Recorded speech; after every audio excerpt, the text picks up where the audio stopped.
कि चमन को सींचने में पत्तियां कुछ गिर रही होंगी, यही इल्जाम हम पर लग रहा है बेवफाई का। मगर कलियों को जिसने रौंद डाला अपने हाथों से, वही दावा करे हैं अब चमन की रहनुमाई का। डॉक्टर सुधांशु त्रिवेदी। माननीय सभापति महोदय, जब मैं उस दिन अपना वक्तव्य दे रहा था तो समाप्त होते समय माननीय गृह मंत्री जी ने आदेश दिया था कि जो संख्या मैंने अप्रॉक्सीमेट बताई थी उसको थोड़ा सुधार कर दे। तो आज मैं बताना चाहता हूं, पिछले लोकसभा में सबसे बड़ी जीत असम की धुबरी सीट पर 10,12,476 वोट से हुई थी और जहां सबसे बड़ा डेमोग्राफिक चेंज हुआ है। परंतु इस सुधार के साथ मैं कुछ निखार या विकार भी बताना चाहता हूं।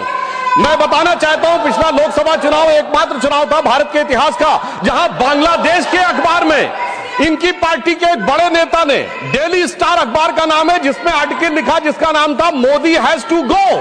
मैं पूछना चाहता हूं कांग्रेस के नेताओं को, बांग्लादेश के अखबार में यह लिखने की आवश्यकता क्यों पड़ी मोदी हैज टू गो, और इसका और जीत का क्या कनेक्शन है, यह मैं प्रबुद्ध सांसदों के विवेक के ऊपर छोड़ता हूं। और मैं दूसरी बात कहना चाहता हूं, यह चिंता सिर्फ हमारी नहीं थी सभापति महोदय। मैं एक वाक्य कोट करना चाहता हूं और वाक्य है, the infiltration has become a disaster now. I have both the Bangladeshi and Indian voter list. This is a very serious matter. I would like to know when it would be discussed in the House. Sir आपको पता है किसने बोला था? ममता बनर्जी 4 अगस्त 2005 इसी भारत की संसद में बोला गया। अब बताइए, तब ये कहते थे और आज ये कर रहे हैं। इसे कहते हैं कि देख तेरे संसार की हालत क्या हो गई भगवान, कितना बदल गया इंसान। अब मैं ये भी कहना चाहता हूं, इसी भाव के अनुसार जो पूरे संसद का विचार था, जब माननीय गृह मंत्री जी सीए का विचार प्रस्ताव लाए तो उस समय पूरे देश में शाहीन बाग बनाने का प्रयास किया गया और नाना प्रकार के आरोप प्रत्यारोप लगाए गए कि अमुक को क्यों नहीं दिया जा रहा है, दूसरे को क्यों नहीं दिया जा रहा है। तो मैं बताना चाहता हूं, जो लोग हमसे उस समय पूछते थे कि सीए का लेजिस्लेशन जो होम मिनिस्ट्री लाई थी उसमें प्रोसिक्यूशन क्यों नहीं दिख रहा था, तो मैं उनसे कहना चाहता हूं, अब तो कम से कम बांग्लादेश की घटनाओं के बाद माफी मांगनी चाहिए कि प्रोसिक्यूशन नहीं दिखाई पड़ रहा था जिन लोगों को। उनके लिए मैं अटल जी की कविता की वो पंक्ति कोट करना चाहता हूं कि जिनके लाशों पर पग धरकर आजादी भारत में आई, वो अब तक है खाना बदोश, गम की काली आंधी छाई। हिंदू के नाते उनका दुख कहने में तुम्हें लाज है आती, तो सीमा के उस पार चलो सभ्यता जहां कुचली जाती। मगर अफसोस की बात यह है सभापति जी, जब ये सीमा के पार जाते हैं तो क्राइम अगेंस्ट ह्यूमैनिटी शब्द गाजा के लिए लिखते हैं अपने ट्वीट में, बांग्लादेश के लिए नहीं लिखते हैं। उससे भी साफ समझ में आ जाता है कि सीमा के पार इनकी दृष्टि कहां और किस रूप में आती है। अब मैं यह भी बताना चाहता हूं, जो हमारे साथी ने कहा कि गृह मंत्रालय हस्तक्षेप कर रहा है किसी राज्य में, परंतु मैं बताना चाहता हूं गृह मंत्रालय ने हस्तक्षेप नहीं किया, राज्यों ने हस्तक्षेप किया है गृह मंत्रालय में। नागरिकता को लेकर कानून बनाना केवल केंद्र सरकार का अधिकार है और संबंधित मिनिस्ट्री है गृह मंत्रालय। और जब नागरिकता को लेकर सीए कानून बना तो एक नहीं अनेक राज्य विधानसभाओं ने उसके विरुद्ध प्रस्ताव पारित किया। तो अपने फैक्ट को चेक कर लें, यह गृह मंत्रालय में राज्यों का हस्तक्षेप था, विपक्षी राज्यों का, और इसी के साथ साथ संविधान के लिए भी बहुत बड़े खतरे की बात थी, क्योंकि केंद्र से पारित कानून के विरुद्ध कोई राज्य सरकार नहीं बोल सकती। हां, रही बात इसको जो इनके दिल में दर्द है कि एजेंसीज के कारण बहुत से नेता जेल में जा रहे हैं, तो मैं याद दिलाना चाहता हूं सभापति महोदय, जो हमारी सरकार पर आरोप लगाते हैं, तो जब सोनिया जी और राहुल जी पे केस दर्ज हुआ था, अक्टूबर 2013 था, दिल्ली हाईकोर्ट के द्वारा, हमारी सरकार नहीं थी। कनिमोझी राजा जी जेल गए थे 2011 में, हमारी सरकार नहीं थी।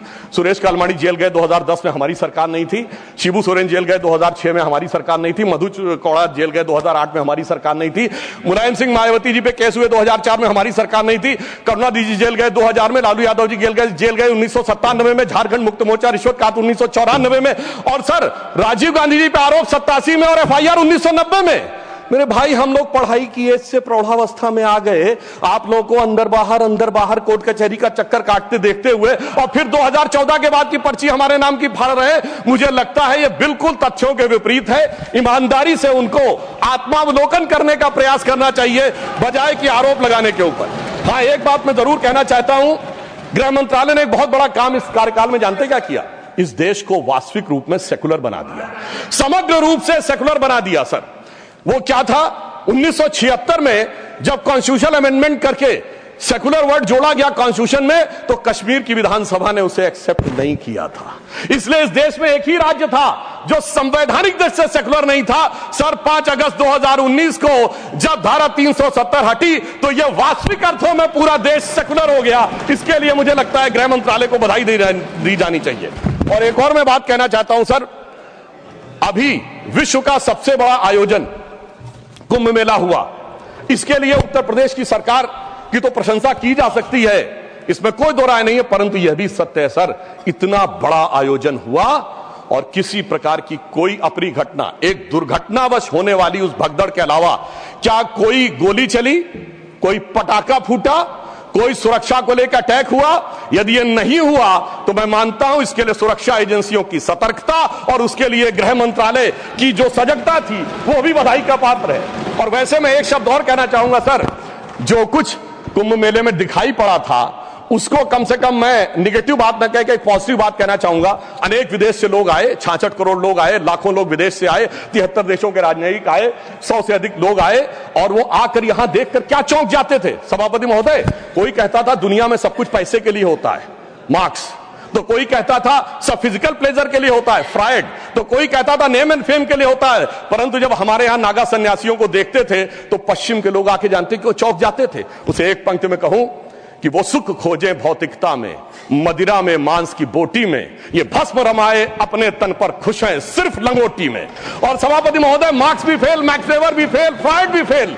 कम से कम ये प्रेरणा देनी चाहिए भारतीय संस्कृति के बारे में। और परंतु मैं क्या कहूं, दुनिया की सबसे बड़ी कंपनी स्टीव जॉब्स के, एप्पल के, मतलब सबसे एडवांस कंपनियों में से एक, उनकी पत्नी लॉरेन पावेल भी आई और नाम भी उन्होंने कमला देवी रखा। परंतु कुछ लोगों को उसके बाद भी उसमें स्नान करने में समस्या नजर आई। तो मैं ईमानदारी से और विनम्रता से कहना चाहता हूं, सभी धर्मों की भावना का सम्मान होना चाहिए। गंगा जल का सिर्फ सम्मान हमारे धर्म में नहीं है, काबा में भी एक आबे जमजम है और वहां के जल को भी वैसे ही पवित्र माना जाता है और माना जाता है कि उससे पाप कटते हैं। जब आप वेटिकन जाते हैं तो पोप भी आपके ऊपर जल छिड़कते हैं और कहते हैं this removes you from all the sin. मैं चुनौती से कहता हूं, इनमें से कोई किसी के बारे में बोल सकता है? सबका सम्मान करिए परंतु सनातन का अपमान मत करिए। मैं मानता हूं कि रेडिकेशन ऑफ सनातन धर्म आपका विचार है, परंतु उसे कम से कम अपने राजनीतिक वक्तव्यों में आप आने का प्रयास मत करिए। परंतु मैं एक बात और कहना चाहता हूं, अभी हमारे डीएमके के लोग डिलिमिटेशंस के बारे में बोल रहे थे, उनकी कंसर्न समझी जा सकती है, परंतु मैं सिर्फ एक बात कहूं सर, जनसंख्या का यदि उनको लगता है कि किसी जगह विचार बढ़ रहा है संख्या और किसी जगह नियंत्रित है, चूंकि उन्होंने नियंत्रित की है, तो सर ये सिर्फ ज्योग्राफी पर ही है कि सोसाइटी पर भी लागू होगा? अगर किसी समूह ने, धार्मिक समूह या मजहबी समूह की जनसंख्या बढ़ी है और दूसरे ने नियंत्रित किया है, सर वहां पर तो नहीं चर्चा होनी चाहिए, सिर्फ ज्योग्राफी पे होनी चाहिए, सोसाइटी पे नहीं होनी चाहिए। और मैं ईमानदारी से कहना चाहता हूं, यदि विचार जनसंख्या नियंत्रण का कानून लाने का समर्थन करिए, तो मुझे लगता है इस विषय के ऊपर ईमानदारी से काम करने का प्रयास करना चाहिए। अब मैं एक और बात कहना चाह रहा हूं सर, टैक्स कहना चाह रहा हूं कि राज्यों का समन्वय भी केंद्र सरकार के गृह मंत्रालय के अंडर में आता है, परंतु राज्यों का समन्वय का विषय दोनों तरफ से होता है। राज्यों के ऊपर भी दायित्व है समन्वय का और केंद्र के ऊपर भी दायित्व है।